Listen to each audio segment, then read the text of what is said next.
Today in the garage, live from CES 2025, we're with MEMA. Let's go.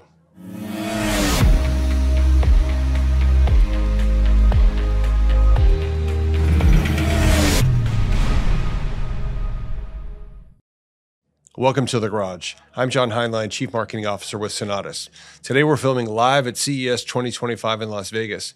And my guest today is Collin Shaw, the president of MEMA. Collin, welcome to the garage. Thanks, John. Appreciate it. So I'd like to begin by learning about you. Tell me about you and your background. Yeah, so I have quite a varied background in automotive. I started in automotive about 15 years ago, and I started my career with Fiat Chrysler. And I had the opportunity to work in the Jeep brand and really learn and understand how important strong brands are in automotive. I managed the Grand Cherokee. I helped work on global marketing and branding as Jeep was launching globally. But then I got a great opportunity to switch paths a little bit and go into commercial vehicle. So I then went to a company called Wabco. They were a storied brand, Westinghouse air brake company. They did brakes, steering, ADAS, all for commercial vehicles. And I thought going into that, yeah, it's a vehicle. It's going to be pretty similar. Totally different market. And I loved it. Commercial vehicles are amazing. The people that support the industry are amazing. So I spent about 5 years there doing marketing, business development, strategy. We looked at connected trailers. We looked at connected trucks. It was an amazing experience. They were acquired by ZF. And so then I got the opportunity to work under Martin Fisher as the director of business strategy for the Americas at ZF. And really that's where I started to get a taste for software-defined vehicles and understand the power that bringing together disparate components in a vehicle can do to help make a more seamless experience for customers. And then shortly after that, I got a great opportunity to lead what was the Heavy Duty Manufacturers Association, HDMA. It's a division of MEMA at the time. And I was the president of that group, and we focused on suppliers to commercial vehicles, so trucks and trailers. And about 2 years ago, we merged 4 groups together and said, let's just create 2 groups, original equipment and aftermarket. And so I represent about 500 suppliers in the original equipment space, and they supply to PACCAR, Navistar, Daimler, Ford, GM, Stellantis. As long as they're suppliers into those OEMs, they can be members of ours, and that's who we represent. Fantastic. Well, you've got an incredible background to have such a wide range from marketing to business development and brand management. That's great. And so I always like to get to know our guests. You got to tell us a fun fact about you. Fun fact, my Apple Music or Spotify Wrapped, I'm a huge metalhead. I love heavy metal, but Taylor Swift by far was my #1 most listened to artist this year because that's my airplane music, and I spent a lot of time on airplanes this year. That's fantastic. Okay, so I always try to come up with a fun fact to match my guests, and I have to tell you, my daughter and my wife are massive Taylor Swift fans, as you might imagine. Yeah. And so the Eras Tour last year, we all went to that, and they were going to go without me, and I said, okay, no, I'll go, and it was an incredible experience. If you've not seen it. Fantastic. Well, let's get into the conversation. And I think it's so great to have you on because you bring such a wide perspective from the industry. I'd love to hear your thoughts. First, you mentioned earlier briefly about software-defined vehicle. What do you see as the opportunity for you and for your member companies for SDV? Yeah, it's really a fantastic opportunity. And I think what's important is that software-defined vehicle can be confusing to people. But when you boil it all down, it's really all about taking the thousands of components on a vehicle and making them talk to one system. Right now, there's thousands of suppliers, thousands of people producing components that go on a vehicle, and they don't all talk. They're all discrete. They have their own microcontrollers. Incompatible, generally? Incompatible. And many of the suppliers have been honing these softwares, like a braking or a steering software. You know, they've been honing it for decades. But what this is about bringing them together into one area so they can start talking to each other. Right. And they can interact, and you can have better control, better dynamics, a better customer experience, a better aftermarket experience. And so when you think about that, you think about the ecosystem that cell phones have. You know, that's where automotive could be moving, is a vibrant ecosystem of software and hardware to help enhance the customer experience and to make owning a car better, easier, diagnosing problems. Just the confluence of having all these systems speak to each other, while also now this incredible rise in generative AI and large language models. I mean, the possibilities are endless. And whether you're an average person with, average level intelligence of a vehicle, what a steering wheel does and a brake pedal does, or you're a professional truck driver and you've got 3 million miles, this opens up a lot of possibilities to help you become a better driver, and also to help your company, let's say you're a fleet, diagnose issues and keep your assets on the road. Right. It's such a wide range of opportunities available, because I think some people are afraid that shifting to SDV will eliminate companies, will add complexity, but I think it's really the opposite. I think it provides the opportunity to innovate in smarter ways. It provides the opportunity to have better validation, easier integration, while still having specialized expertise. There's going to be a need for tier one suppliers. There's going to be a need for expertise in these subsystems, because no one company can have all the expertise. But when you, as you said, when you integrate them together today, it's very tough to validate. It's very tough to maintain. The supply chain crunch showed us how much there was a lack of understanding of the diverse systems in there. And that's why companies had lined down that, because of that lack of transparency in a sense. Yeah. And I always like to, when I think of innovation, every time new innovations come about, there's a segment of the population that thinks it's going to destroy jobs. What we've seen since the early 1800s, and we've seen massive and rapid technological innovation, it's only created opportunity and jobs. It's only created wealth. It's created prosperity. It's created a better standard of living. And I think this is, one of those things that as we automate things more, we have these opportunities. It does just create opportunities. Right. And I think I want to use the example for a moment, but I want to first caveat, because we often talk about, some people talk about vehicles or smartphones on wheels. We think that's a terrible example, because, but we think it's much better to think about it more like data centers on wheels, because a lot of the issues in data centers, a lot of the reliability requirements, the workload isolation requirements in data centers. But if we take a moment with that caveat in mind, when the iPhone came out, it was a fine phone. The first generation was pretty crappy. It got better over time. But the App Store that they created has created, I think it's $1 trillion, $1 trillion in value since then, from nothing. Now, again, I'm not suggesting that all we do is put apps on cars. That's not the point. But the idea, as you said earlier, about the ecosystem and opening up the ability to have more people put software in with the right framework, with the right safety, with the right mechanisms, can be amazing potential. I think about when I was at Jeep, you think of the aftermarket capabilities for a Jeep Wrangler. People would buy a $40,000, $50,000 Jeep and then spend another $40,000, $50,000 just in aftermarket upgrades. Right. And think about how that would now apply to the software world. Yeah. People want to be able to customize it. We always are looking for ways to do that. Software gives us another layer to help more personalize and customize our experience. We all do it with our own cell phones. That's right. We do it with our own cars. That's right. This just gives you another layer to personalize and customize it. We were chatting about this a few months ago, and we talked about how there are a lot of guys, people, drivers that love to hack their cars. Maybe they buy a chip, they change the chip, make performance in their cars. But that's a tiny fraction of the drivers who I'm not willing to do that in my car.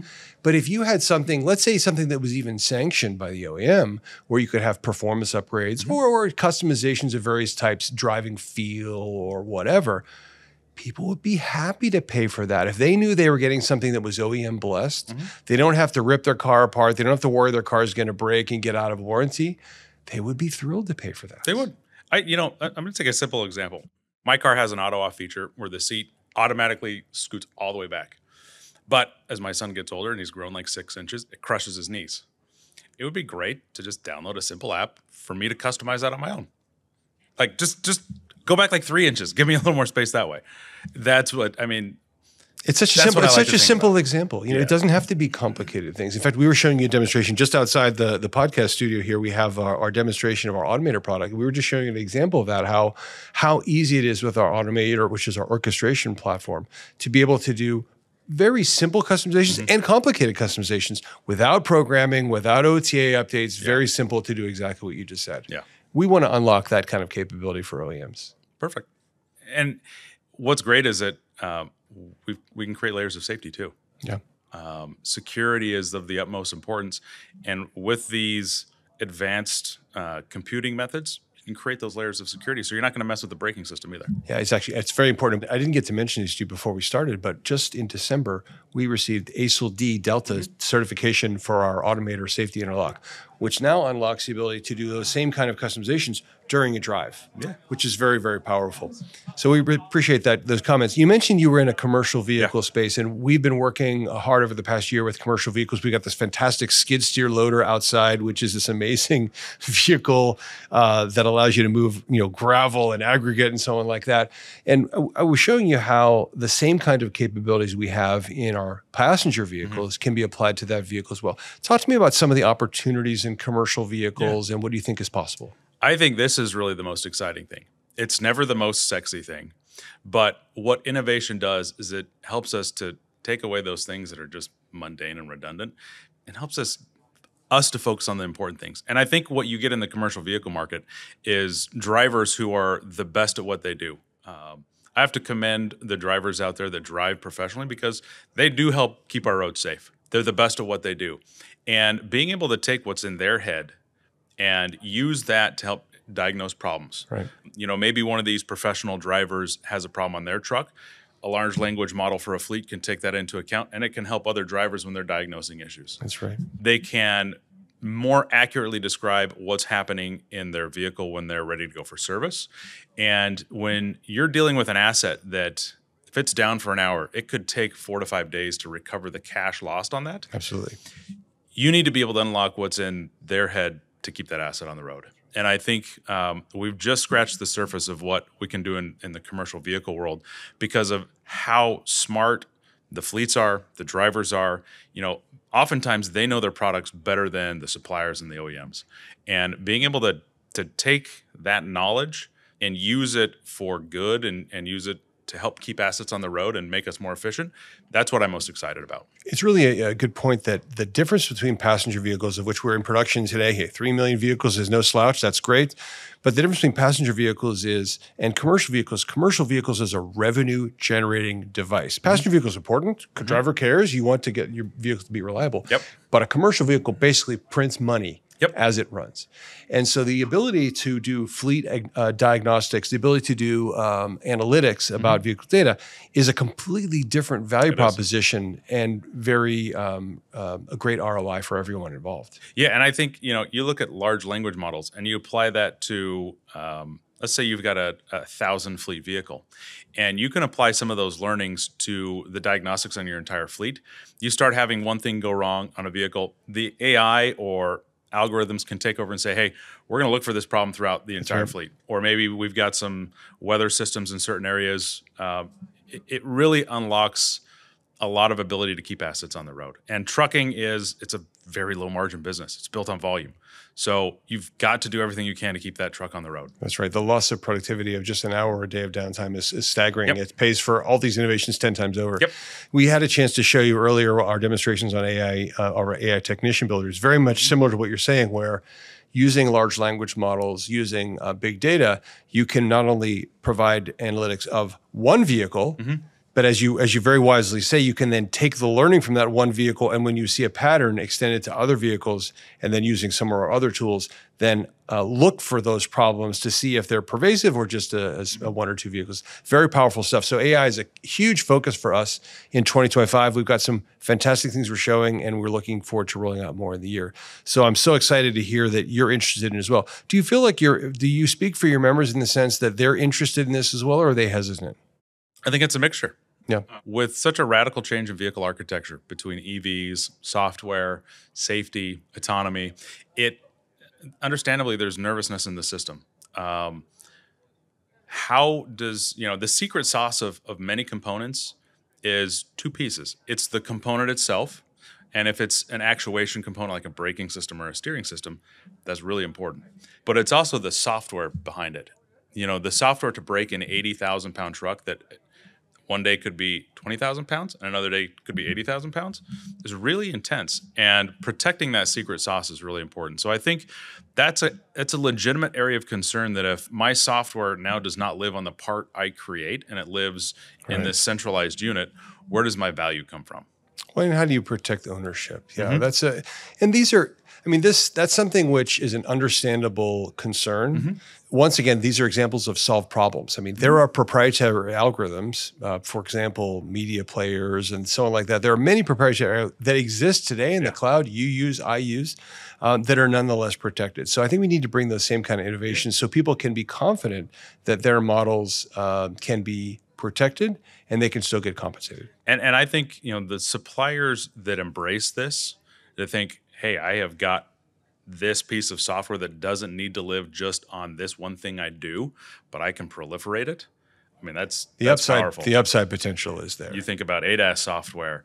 I mean, no longer does it have to be paired with the hardware you're doing, but you can democratize that and you can monetize it. Those that take this model and, I mean, we're going to see a ton of innovation on it. They're going to be very successful, and they're going to see a different way of providing value for themselves and for their company than you would otherwise. Because not only then are you limited by just your hardware, you can start working on other pieces of hardware. There's aftermarket implications. There's all these things that open up the door for yourself. Right. Well, I mean, actually, it begs me the question. It sounds like you believe that the shift to SDV is inevitable. Yeah. I mean, you're long on the software-defined vehicle shift. I think it only makes sense. We were all 20-year-olds at one point. We all needed basic transportation. My daughter, she drives a 100,000-mile Jeep Wrangler. At some point, we all just need basic transportation. In my opinion, the ability for this is to simplify the vehicle. Put everything in a centralized place.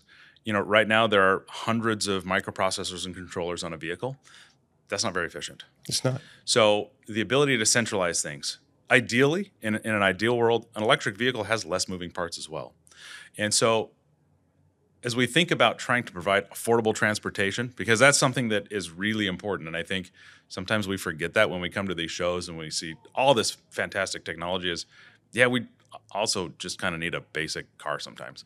This really has the ability to help solve some of those problems, but also make the experience fantastic for that young driver.